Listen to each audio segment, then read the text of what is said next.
स्वागत है आपका मेरे YouTube चैनल पर। और इस वीडियो में हम चैप्टर 8 पढ़ेंगे। जैसा कि हमने पिछले वीडियो में चैप्टर 7 पढ़ा था कि कैसे किंगडम्स जो है वो एम्पायर के रूप में परिवर्तित हुई और कैसे उन एम्पायर्स का विस्तार हुआ। अशोका ने कैसे धम्मा लेकर आया और कैसे उसने सोसाइटी में चेंजेस लाने की कोशिश की। अब सोसाइटी में जैसे जैसे चेंजेस आ रहे थे, विलेजेस में डेवलपमेंट हो रहा था, टाउन्स बन रहे थे, ट्रेड जो कहीं ना कहीं बहुत ज़्यादा डेवलप हो रहा था। और ये सब चीज़ें जो हैं आज हम इस चैप्टर में पढ़ेंगे। चैप्टर का नाम है villages, towns and trade. Iron tools and agriculture. We often take the use of iron for granted today. Often हम जो आयरन को आज तो फॉर ग्रांटेड लेते हैं, क्योंकि आयरन का यूज़ कहीं ना कहीं हम अपने डेली लाइफ में करते हैं। बट देखा जाए तो आयरन का यूज़ जो है आज से लगभग 3000 साल पहले से हमारे सब कॉन्टिनेंट में शुरू हो चुका था।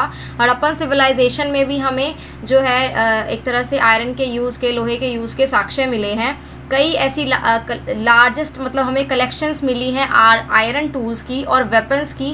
किस में मिली हैं हमें? ये मेगालिथिक ब्यूरियल्स में, जिसके बारे में हमने 4th चैप्टर में पढ़ा था। मेगालिथिक ब्यूरियल्स वो ब्यूरियल्स होती थी जिसके एक तरह से वो किसी न किसी का ब्यूरियल हुआ करता था और जिसके आसपास बहुत बड़े बड़े पत्थर रखे जाते थे। अंदर जिसको दफनाया जाता था उस इंसान के आसपास जो है हमें आयरन के टूल्स और वेपन्स मिले हैं। तो आज से लगभग 2500 साल पहले ही ये कहीं ना कहीं एविडेंस मिला है कि आयरन टूल्स का काफ़ी अच्छा खासा यूज़ होना शुरू हो गया था। इसके अंदर कई कुल्हाड़ियाँ यूज़ की जाती थी जिनका यूज़ फॉरेस्ट में किया जाता था और खेती की चीज़ों में भी कई इसका यूज़ किया जाता था। जो प्लफ शेयर है एक जिसका यूज़ खेती के उसके लिए करते हैं, वहाँ पर भी आयरन का यूज़ जो है धीरे धीरे काफ़ी ज़्यादा बढ़ने लगा था एग्रीकल्चर प्रोडक्शन में। ठीक है। Other steps to increase production, irrigation.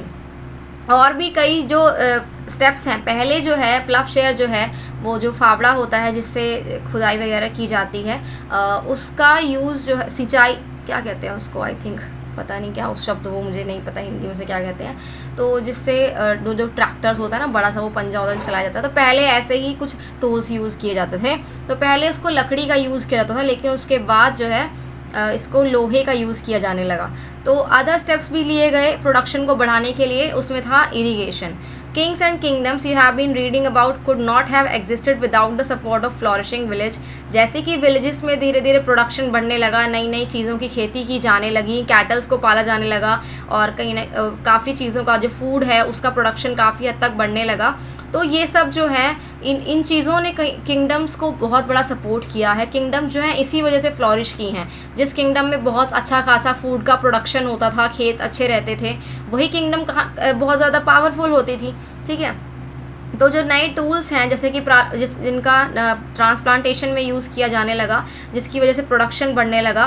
ठीक है। तो इरिगेशन का भी यूज़ किया जाने लगा। इरिगेशन के लिए नई नई बिल्डिंग्स बनाई जाने लगी, जैसे कैनाल्स बनाए जाने लगे, वेल्स बनाए गए, कुएँ खुदवाए गए, टैंक्स बनवाए गए, आर्टिफिशियल जो लेक्स होती हैं वो खुदवाई गई। ठीक है। अब ये चार्ट देखो, ये जो चार्ट है इसके अंदर एक तरह से ना स्टेजेस दी गई हैं कंस्ट्रक्शन की, मतलब इरिगेशन का जो वर्क है उसकी स्टेजेस दी गई हैं। ये फिल इन द ब्लैंक्स है जिनको मैंने फिल कर दिया है। सबसे पहले है king needs money for आर्मीज, palaces and forts. ठीक है। किंग को पैसों की ज़रूरत होती थी तो वो लोगों से टैक्सेस की डिमांड करता था, फार्मर से। अब फार्मर्स को टैक्सेस पे करने के लिए अपना प्रोडक्शन बढ़ाना पड़ता था। तो ये किससे पॉसिबल था? जब अच्छा इरिगेशन हो, जब अच्छी फसलों की सिंचाई होगी तभी तो प्रोडक्शन बढ़ेगा। तो किंग जो है उन लोगों को पैसे देता था इरिगेशन के लिए और इरिगेशन वर्क के लिए कहीं ना अच्छी प्लानिंग भी देता था। और जो लेबर है वो लोग प्रोवाइड कर देते थे, जिसकी वजह से प्रोडक्शन बढ़ता था और रेवेन्यू भी बढ़ता था। और जब अच्छी रेवेन्यू बढ़ती थी तो फार्मर्स को भी उससे बेनिफिट होता था, क्योंकि उनकी जो क्रॉप प्रोडक्शन थी वो कहीं ना कहीं सर्टेन हो रही थी, किंग्स उनकी हेल्प कर रहे थे। तो ये चीज़ें जो है ये पूरी स्टेजेस हैं उसकी इरिगेशन की, कि कैसे चेंजेस आए जिसकी वजह से एग्रीकल्चर प्रोडक्शन जो है वो बढ़ने लगा। अब हम इसके अंदर ये पढ़ेंगे कि विलेजेस के अंदर कौन कौन लोग रहा करते थे, किस किस तरह के लोग रहा करते थे, उनके क्या क्या काम थे। ठीक है। So at least 3 different kinds of people जो हैं वो लोग जो है रहा करते थे साउदर्न एंड नॉर्दर्न पार्ट में। सबसे पहले हम साउदर्न पार्ट की बात करेंगे। जो तमिल रीजन था वहाँ पर जो लार्ज लैंड ओनर्स हुआ करते थे उन्हें वेल्लार कहा जाता था, वेल्लार। इसके बारे में ना आपको डिटेल जो है एक तरह से मिल जाएगी। तमिलनाडु की जो बुक्स हैं ना 11th और 12th की, उसके अंदर आपको तमिल मतलब साउदर्न एरिया के बारे में, तमिल लिटरेचर के बारे में, संगम लिटरेचर के बारे में सब कुछ पूरी आपको वहाँ से नॉलेज मिल सकती है। यहाँ पर आपको एक शॉर्ट में ब्रीफ में समझाया गया है कि साउदर्न साइड कैसे रहा करता था। तो साउदर्न साइड जो है बड़े बड़े जो लैंड ओनर्स थे उनको वेललार कहा जाता था, जो ऑर्डिनरी काम करने वाले लोग हुआ करते थे उनको उजावर कहा जाता था, ठीक है। और जो लैंडलेस लेबर हुआ करती थी, जिनके पास अपनी कोई ज़मीन नहीं हुआ करती थी या स्लेव्स हुआ करते थे, उनको कदाइसियार या फिर अदिमाई कहा जाता था, ठीक है। अदिमाई जो है वो स्लेव्स को कहा जाता था। सो अब हम बात करेंगे नॉर्दर्न पार्ट की। जो हमारा नॉर्दर्न पार्ट था वहाँ पर जो विलेज हेडमैन था उसे ग्राम भोजक कहा जाता था, एक तरह से विलेज का जो प्रधान होता था। और यूजुअली ये पोस्ट जो हुआ करती थी वो हेरिडेटरी हुआ करती थी, मतलब जैसे कि ग्राम भोजक है, ये बना है, उसके बाद उसका बेटा बनेगा, उसके बाद उसका बेटा बनेगा। तो ये पोजीशन जो थी वो एक तरह से हेरिडेटरी पोजीशन थी, जनरेशन्स के थ्रू जो है ये आगे से आगे चली जाती थी, ठीक है। तो ग्राम भोजक जो होता था वो जनरली एक लार्जेस्ट लैंड ओनर हुआ करता था, इसके पास सबसे ज़्यादा बड़ी ज़मीन होती थी ग्राम भोजक के पास, ठीक है। और इसके पास स्लेव्स भी हुआ करते थे और ये वर्कर्स को भी हायर करता था कल्टीवेट करने के लिए, अपनी लैंड पर काम करने के लिए ये लोगों को हायर करता था। जनरली ये एक पावरफुल पर्सन था, तो किंग भी इसका अच्छा खासा यूज़ करता था। किंग जो है इसको विलेजेस में टैक्स कलेक्ट करने के लिए इसको अपने काम पे लगाता था। और ये जो पर्सन है विलेज के अंदर जो झगड़े वगैरह होते थे उनके निपटारण का भी काम करता था। तो एक तरह से जैसे आज के ज़माने में आप सरपंच को देखते होंगे या एमसी जो होते हैं, एक स्मॉलर एरिया के ऊपर उनका कहीं ना कहीं एक कंट्रोल होता है, ऐसे ही उस टाइम में ग्राम भोजक हुआ करते थे, ठीक है। इनके बाद अगर सेकंड नंबर पर हम बात करें तो कुछ इंडिपेंडेंट फार्मर्स भी थे, ठीक है। वो स्मॉल लैंड ओनर्स थे, वो किसी और को हायर नहीं करते थे, वो अपनी ज़मीनों पर खुद ही काम करते थे, जिन्हें गृहपति कहा जाता था। और कई आदमी औरत ऐसे भी थे जो काम करते थे जिनके पास अपनी ज़मीन नहीं थी, उन्हें दास कर्माकर कहा जाता था, जो दूसरों की ज़मीनों पर काम करके, दूसरों के खेतों में काम करके अपना जीवन यापन किया करते थे। तो मोस्टली जो विलेजेस होते थे वहाँ पर अधिकतर जो है आपको क्राफ्ट पर्सन देखने को मिलते हैं, जैसे कि जो ब्लैक स्मिथ हैं, ठीक है, पॉटर हैं, ये कारपेंटर हैं, बुनाई करने वाले वीवर्स हैं, ये सब भी मोस्ट विलेजेस में वहाँ पर पाए जाते थे, मतलब क्राफ्ट पर्सन बहुत सारे हुआ करते थे। फिर आती है कॉइन्स की बारी। जो कॉइन्स हैं वो भी आर्कियोलॉजिस्ट को मिले हैं, ठीक है। ये जो पंच मार्क्ड कॉइन्स हैं और ये लगभग आज से इतने मतलब सबसे अर्लीस्ट कॉइन्स माने जाते हैं, ठीक है। ये पंच मार्क्ड कॉइन्स हैं जो आज से लगभग 500 साल पुराने हैं, मतलब कॉइन्स का यूज़ भी किया जाने लगा था। Cities with many function. Very often a single town was important for a variety of reasons. अब यहाँ पर अब देखो कई ऐसे टाउन्स थे जो अपने किसी ना किसी रीज़न की वजह से क्या थे, इम्पॉर्टेंट थे एम्पायर के अंदर, ठीक है। तो यहाँ पर हम एक मथुरा का एग्जाम्पल लेंगे। मथुरा जो है वो एक बहुत ज़्यादा इम्पॉर्टेंट सेटलमेंट थी, ये एक तरह से क्रॉस रोड का काम करती थी। यहाँ पे नॉर्थ वेस्ट से लेकर ईस्ट की तरफ और नॉर्थ से लेकर साउथ की तरफ जो है रास्ता पड़ता था, तो ये एक तरह से मेन सेंटर पड़ती थी बीच में, ठीक है। और इस सिटी की जो है फोर्टिफिकेशन की गई हुई थी, मतलब किलेबंदी करी हुई थी, और ये एक तरह से डेवलप्ड सिटी थी। फार्मर्स जो हैं आसपास के एरिया के वो यहाँ पर फूड वगैरह प्रोवाइड करते थे। और ये यहाँ पर काफ़ी अच्छा हमें जो स्कल्पचर है, फाइन स्कल्पचर है, वो भी इसका प्रोडक्शन भी देखने को मिला था। और जो मथुरा सेकंड कैपिटल भी रही है कुषाणास की, कुषाण वंश की। जो ये वंश हैं ये सभी मौर्यन वंश के बाद ही आए हैं। जैसे मौर्यन वंश हमने पिछले चैप्टर में पढ़ा था, मौर्यन डायनेस्टी के डिक्लाइन के बाद जो है शुंगा डायनेस्टी आई, कुषाण आए, ठीक है। तो कई रूलर्स आए और काफ़ी ज़्यादा पॉलिटिकल डिसऑर्डर्स रहा काफ़ी सालों तक, जब तक गुप्ता डायनेस्टी नहीं आ गई। लेकिन 400-500 सालों तक ऐसे ही छोटे छोटे रूलर्स जो है राज करते रहे। तो सेकंड कैपिटल रही है मथुरा कुषाण वंश की। मथुरा एक रिलीजियस सेंटर भी रहा है, यहाँ पर कई बुद्धिस्ट मोनास्ट्रीज थी, जैन श्राइन थी, और सबसे इम्पॉर्टेंट चीज़ थी ये थी कि ये कृष्ण भगवान की एक तरह से वर्शिप की सबसे इम्पॉर्टेंट जगह मानी जाती थी। यहाँ पर कई इंस्क्रिप्शंस भी मिले हैं, मोस्टली शॉर्ट इंस्क्रिप्शंस मिले हैं जो हमें जानकारी देते हैं ब्लैक स्मिथ के बारे में। जो वहाँ के जो अधिकतर मतलब मथुरा के अंदर जो इंस्क्रिप्शंस पाए गए हैं ना, वो अधिकतर किंग्स क्वींस या ऑफिशियल्स ने बनवाए हैं या फिर कुछ क्राफ्ट पर्सनस ने बनाए हैं जो उस सिटी में रहा करते थे, और उसमें मोस्टली वहाँ के क्राफ्ट पर्सन के बारे में ही जानकारी मिलती है उन इंस्क्रिप्शंस के through. Crafts and craft persons, हमें कई ऐसे आर्कियोलॉजिकल एविडेंस मिले हैं क्राफ्ट्स के। तो कई चीज़ें ऐसी हैं जो ज़्यादा टाइम तक सर्वाइव नहीं कर पाई, तो उनके बारे में जानकारी हमें टेक्स्ट के थ्रू मिली है। ऐसे ही पॉटरी है जिसके बारे में हमें जानकारी मिली है, northern black polished where pottery, ठीक है। ये सब कॉन्टिनेंट के नॉर्दर्न पार्ट में पाई जाती थी, शायद इसीलिए इसका नाम नॉर्दर्न ब्लैक पॉलिश्ड वेयर रखा गया। सो कई आर्कियोलॉजिस्ट एविडेंस ऐसे भी मिले हैं जो सर्वाइव नहीं कर पाए, तो उनके बारे में हमें टेक्स्ट के थ्रू जानकारी मिली है। जैसे कि कपड़े, क्लॉथ के जो मैन्युफैक्चर था वो भी काफ़ी ज़्यादा इंपॉर्टेंट था। तो जो क्लॉथ मैन्युफैक्चर है, कपड़े का जो मैन्युफैक्चर है, उसके दो तीन सेंटर्स जो थे वो फेमस थे, जिसमें से था एक वाराणसी जो हमारे नॉर्दर्न एरिया में पड़ता था, और एक था मदुराई जो हमारे साउथर्न एरिया में पड़ता था। ठीक है। So many crafts person and merchants now formed associations known as shreni. कई अब जो क्राफ्ट पर्सन्स और मर्चेंट्स थे उन्होंने अपनी एसोसिएशंस बनानी शुरू कर दी थी, जिनको श्रेणी कहा जाने लगा। अब जो ये श्रेणी के जो ये कारीगर थे, जो ये क्राफ्ट पर्सन थे, ये लोगों को ट्रेनिंग प्रोवाइड करते थे, रॉ मटेरियल देते थे कि आप भी बनाओ इन चीज़ों को, और फिनिश्ड प्रोडक्ट भी बेचा करते थे। ये लोग एज अ बैंक भी काम करने लगे, मतलब अपने पास अमीर लोग जो हुआ करते थे उनके पैसे अपने पास डिपॉजिट करने लगे, उसको इन्वेस्ट करने लगे। अब जो इसका इंटरेस्ट होता था वो जो भी वो इससे कमाते थे वो रिलीजियस इंस्टीट्यूशंस और मोनास्ट्रीज में सपोर्ट करने के लिए देने लगे। अ क्लोजर लुक अरिकामेडु। अरिकामेडु जो है वो पुडुचेरी का ही एक पार्ट है। अब इसके बारे में भी एक सेट, मतलब एक आपको ना देखो, एक कुछ सिटीज़ के बारे में इन चैप्टर्स के अंदर समझाया गया है। तो इन सिटीज़ से हमें ये जानकारी मिलती है कि उस पर्टिकुलर टाइम में क्या क्या चीज़ें चल रही थी, नॉर्दर्न एरियाज़ में भी और साउदर्न एरिया में भी। हमने नॉर्दर्न एरिया में पढ़ा मथुरा के बारे में, अब साउदर्न एरिया में हम पढ़ेंगे अरिकामेडु के बारे में। ये सेटलमेंट जो है लगभग 2-3 हज़ार साल पुरानी है।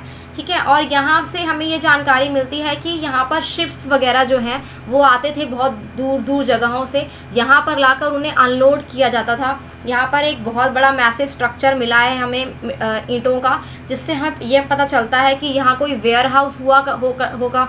ठीक है। इस साइट पर हमें मिला है वेयर हाउस, से हमें ये जानकारी मिलती है कि शायद यहाँ पर जो माल वगैरह है वो ख़रीदा जाता होगा। यहाँ पर हमें एक ऐसी पॉटरी भी मिली है जो मेडिटेरेनियन रीजन से बिलोंग करती है। मेडिटेरेनियन रीजन जहाँ पर अभी ये कंट्रीज़ हैं, लाइक इटली है और ये यूएई है, ये सब जो कंट्रीज़ हैं ये आसपास की वहीं की कंट्रीज़ हैं। तो हमें इससे ये जानकारी मिलती है कि मतलब हमें एक ऐसी पॉटरी मिली है जो मेडिटेरेनियन रीजन से बिलोंग करती है। तो इससे हम ये अंदाज़ा लगा सकते हैं कि उस टाइम इंटरनेशनल ट्रेड काफ़ी हद तक आगे बढ़ने लगा था। ठीक है।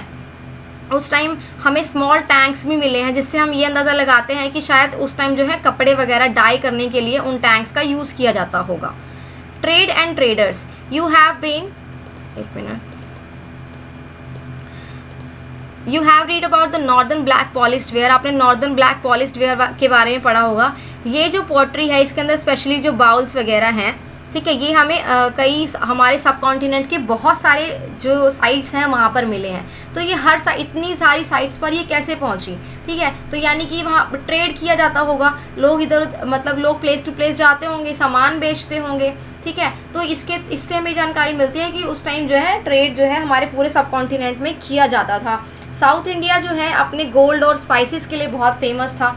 तो जो रोमन एम्पायर है वो हमारे साउथ इंडिया से शिप्स के थ्रू, मतलब समुद्र के थ्रू जो है हमसे व्यापार करती थी। जैसे जो ये हमारा साउदर्न एरिया है, ठीक है, यहाँ पर हमारा सारा वाटर है।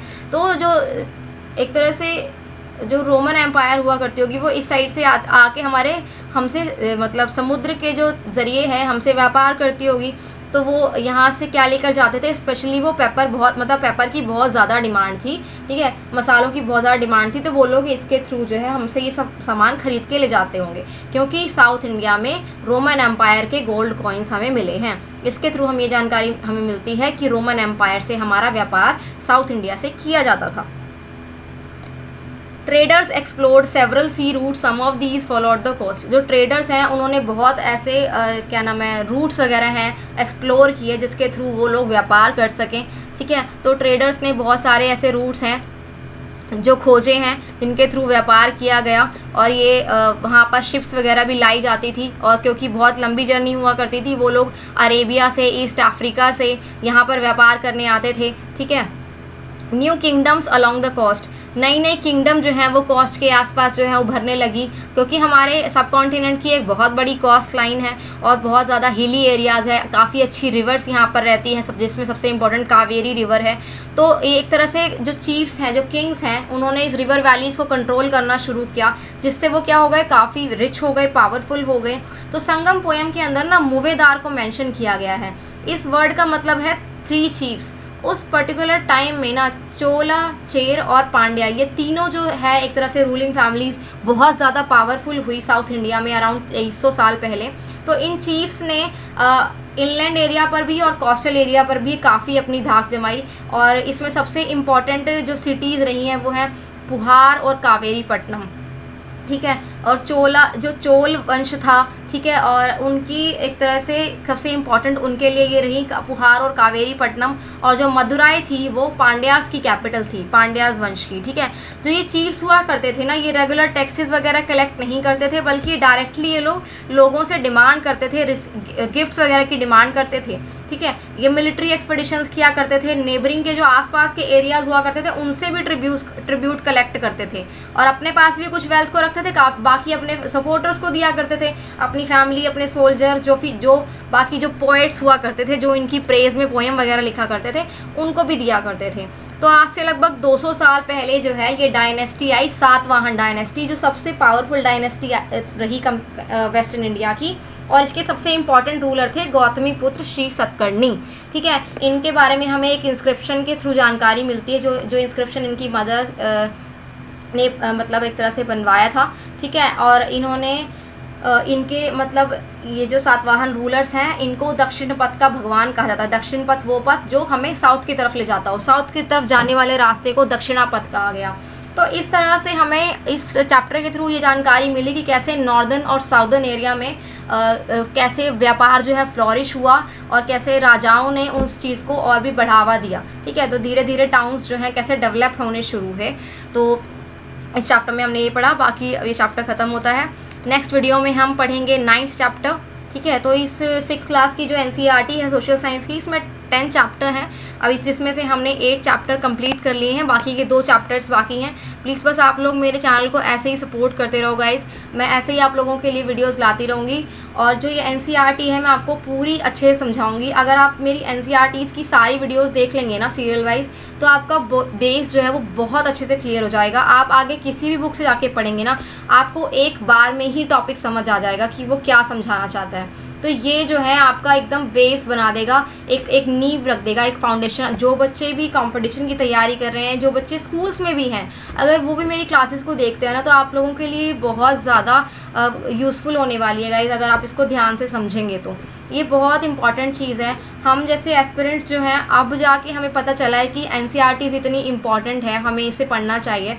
अगर जो बच्चे जो स्कूल्स में हैं, ठीक है, या फिर जो अभी स्टार्ट करना चाहते हैं, वो लोग अगर चाहें ना, तो अगर NCERTs को अभी से पढ़ना शुरू कर दें तो उनके लिए ये बहुत ज़्यादा अच्छा होगा, आपके लिए बहुत ज़्यादा यूज़फुल होगा, और आप बहुत जल्दी एग्ज़ाम क्रैक कर सकते हैं, ठीक है। तो आप मेरी बस वीडियोस को ऐसे ही देखते रहो, सपोर्ट करते रहो, और मैं आपके लिए ऐसी NCERTs जो हैं पूरी आपको मैं समझा दूँगी, आपको बुक्स को देखने की ज़रूरत नहीं पड़ेगी, ठीक है गाइज़। तो थैंक यू गाइज़ मेरी वीडियो को देखने के लिए, और ऐसे ही साथ में बने रहिए।